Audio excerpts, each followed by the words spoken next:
Tulip সিদ্দিকের দাপটে ভাটা পড়েছে আগেই। দুর্নীতির অভিযোগ মাথায় নিয়ে ব্রিটিশ সরকারের দুর্নীতি বিরোধী মন্ত্রীর পদ ছাড়তে হয়েছে। এখন কেবল যক্ষের ধন হয়ে টিকে আছে এমপিগিরি। তবে সেই পদখানিও কতদিন টিকে থাকবে সে নিয়েও রয়েছে মহাসংশয়। শেখ হাসিনা ভারতে কেবল একা পালাননি, টিউলিপদের আকাশেও তিনি গেঁথে দিয়েছেন দুঃস্বপ্নের মেঘ, যে মেঘের বর্ষণে শঙ্কায় দিন কাটছে টিউলিপের।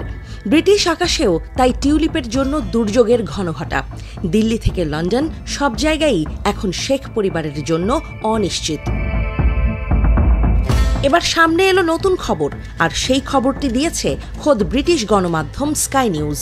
সংবাদ মাধ্যমটি জানিয়েছে, এবার টিউলিপের দুর্নীতির বিষয়ে তদন্তে বাংলাদেশকে সহায়তা করবে ব্রিটিশ জাতীয় অপরাধ সংস্থা NSE। ঢাকার আহ্বানেই সাড়া দিয়েছে সংস্থাটি। আওয়ামী লীগ ও শেখ পরিবারের ভয়াবহ দুর্নীতির সঙ্গে নাম উঠে আসে টিউলিপের। স্কাই নিউজ জানিয়েছে, ব্রিটিশ এমপি ও শেখ হাসিনার বোনের মেয়ে টিউলিপ সিদ্দিকের দুর্নীতির তদন্ত করতে বাংলাদেশকে সহায়তা করতে পারে যুক্তরাজ্য। কিভাবে ঢাকাকে সহায়তা করা যায় এ ব্যাপারে এখন ভাবছেন তদন্তকারীরা।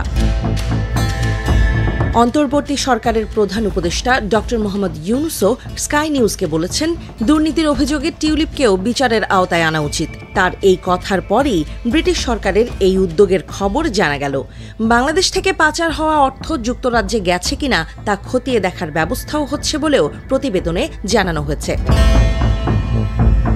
স্কাই নিউজ জানিয়েছে, বাংলাদেশকে মস্ত দুর্নীতির তদন্তে সহায়তা করবে আন্তর্জাতিক দুর্নীতি বিরোধী সহযোগী কেন্দ্র। এটি যুক্তরাজ্যের জাতীয় অপরাধ সংস্থা দ্বারা পরিচালিত এবং সংস্থাটির অর্থায়ন করে যুক্তরাজ্যের সরকার। স্কাই নিউজ বলছে, এই অনুসন্ধানের অর্থ এই নয় যে ব্রিটিশ সংস্থাগুলো টিউলিপের বিরুদ্ধে আলাদা তদন্ত করছে এবং তারা বিশেষ কোনো কিছুতে সহায়তা করছে।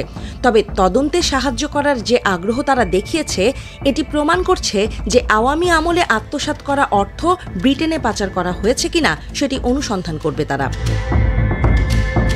যদিও টিউলিপ বরাবরই নিজেকে নির্দোষ দাবি করে আসছেন, তবে নির্দোষ টিউলিপ মন্ত্রীর পদ ছাড়লেন কেন সে প্রশ্ন উঠছে।